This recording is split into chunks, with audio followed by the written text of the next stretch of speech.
Nous allons parler maintenant de quelque chose qui a, à l'époque, défrayé la chronique, puisque chacun avait une grande antenne sur le toit de son véhicule. C'était dans les années 80-82. Oui.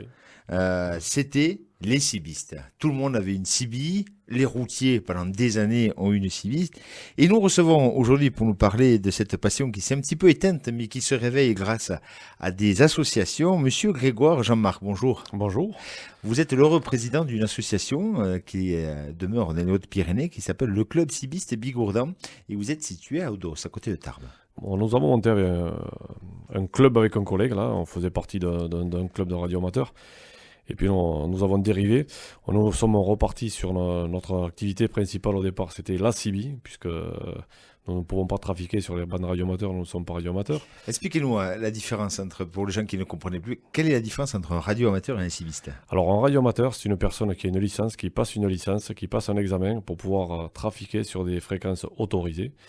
Et que le cibiste achète un poste de radio, un poste CB, et peut trafiquer sans diplôme, sans rien passer. Donc la CB, c'était la Citizen Band libre. C'est les bandes libres, tout le monde peut trafiquer dessus et dire ce qu'il veut. Alors, Que trafiquer, quand on dit trafiquer, c'est sélectionner des fréquences. des fréquences. Voilà, et écouter s'il y a des gens qui sont... Voilà, s'il y a du monde qui parle, on peut écouter, on peut dire ce qu'on veut, que le radioamateur, lui, c'est bien spécifique, ne peut parler que de technique et que d'informatique et éviter tous les problèmes, c'est-à-dire religion, boulot, ceci, cela. Politique, tout ça, voilà. Ce n'est pas recommandé. C'est banni, voilà. C'est banni que nous, éventuellement, si on en parle, il n'y a personne qui va nous taper dessus parce que bon, il n'y a plus grand monde qui écoute, mais enfin, voilà. C'est la différence et eux passent un examen que nous, non. Alors effectivement, ça peut, pour peut-être certains ou les plus jeunes, un peu désuet, la CB, on en entend beaucoup moins parler. Je pense qu'effectivement, le téléphone portable a fait beaucoup de mal. À tuer, oui. Alors il y a quelques années, c'était le grand boom, tout le monde, beaucoup de monde. On s'en servait aussi un peu de façon désavouée pour, c'était quoi le slogan, le barbecue, le papo, qu'est-ce que c'était quand on voyait la police sur la route? Alors, on appelait ça les QRM22, c'était pour dire que c'était la police, et puis le barbecue, mais c'était le radar. C'était le radar, voilà. Le radar blanc qui était assez imposant à l'époque. Oh, qui est encore assez imposant quand on les voit sur le bord des routes, là, le hibou, moi j'appelle ça le hibou, c'est deux gros yeux là qui posent par terre. Mais bon, c'est vrai que ça faisait ralentir, ça peut-être éviter des accidents aussi. Et notamment maintenant, ils font ça avec les pages Facebook, on a vu ça encore aux infos là, hier à la télé.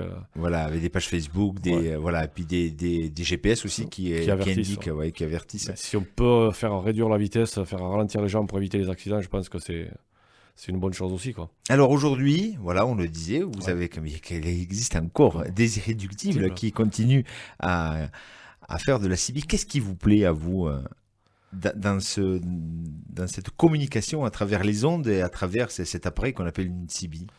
C'est de pouvoir discuter avec quelqu'un qui se trouve à l'autre bout du monde et qu'on ne connaît pas. Ça peut durer 10 secondes, 20 secondes, 2 minutes, 10 minutes. On ne sait pas sur qui on va tomber. Et c'est un peu l'auto, quoi. C'est le hasard. C'est des bouteilles à la mer que vous lancez et il y en a certains qui récupèrent le message. Voilà. Et notamment, ça arrive de pouvoir discuter, comme je dis, avec des pays, enfin c'est français, mais c'est Tahiti.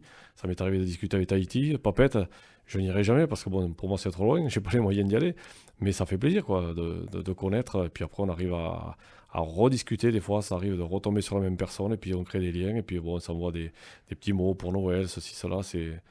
D'accord. Ça crée des petits liens d'amitié, quoi. Alors, dans ma mémoire, on savait que les cibistes cherchaient souvent des points un petit peu hauts, et puis que la couche atmosphérique y était pour beaucoup. Il y avait des jours où on pouvait capter des gens très loin, d'autres un peu moins, suivant la pression atmosphérique qui laissait passer ou qui bloquait un peu les ondes. La couche ionosphérique qu'on appelle, et puis après, c'est en fonction des rayonnements du soleil, il y a toute une technique là qui laisse passer les ondes ou pas. Et là, en ce moment, on est il n'y a pas de propagation, comme on dit. C'est-à-dire que c'est la période très basse. On n'a rien. On n'arrive pas à contacter beaucoup de monde, quoi. Peut-être que ça va remonter d'ici quelques mois.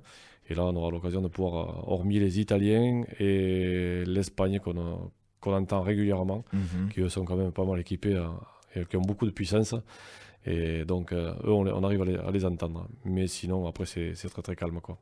Alors aujourd'hui, vous êtes le président d'un club, vous êtes aussi venu à cette radio pour faire la promotion de ce club et peut-être redonner goût à certaines personnes qui ont aujourd'hui la quarantaine, la cinquantaine, voire la soixantaine, qui ont connu cet outil, la CIBI, et se dire, eh bien, venez nous rejoindre parce que vous faites aussi des choses intéressantes. Vous faites des sorties, hein, vous en avez fait une vingtaine sur l'année 2015. Alors, vous faites des sorties aussi pour souvent accompagner des courses de vélo ou des moments festifs.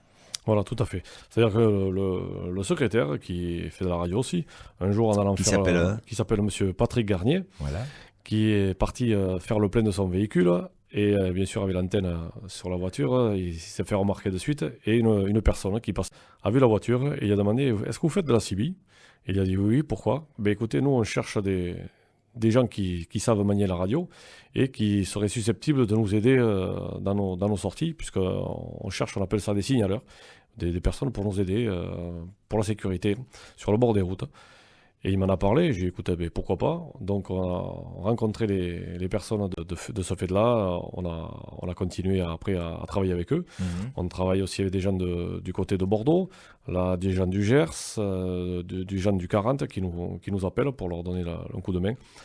Bon, c'est vrai que c'est pas très contraignant, mais bon, là, on se fait insulter aussi des fois, parce que c'est vrai que quand on bloque la route, quand vous bloquez la route 1 heure ou 1h30 de temps, comme l'autre jour pour le Piémont-Pyrénéen, et que l'arrivée se faisait à la Reims, quand on vous dit attention, vous avez la sécurité des coureurs entre vos mains, ne laissez pas remonter les voitures dans le sens inverse de la course, il y en a quand même qui veulent passer, et c'est pas évident de leur faire comprendre qu'il y a des vies en jeu, quoi.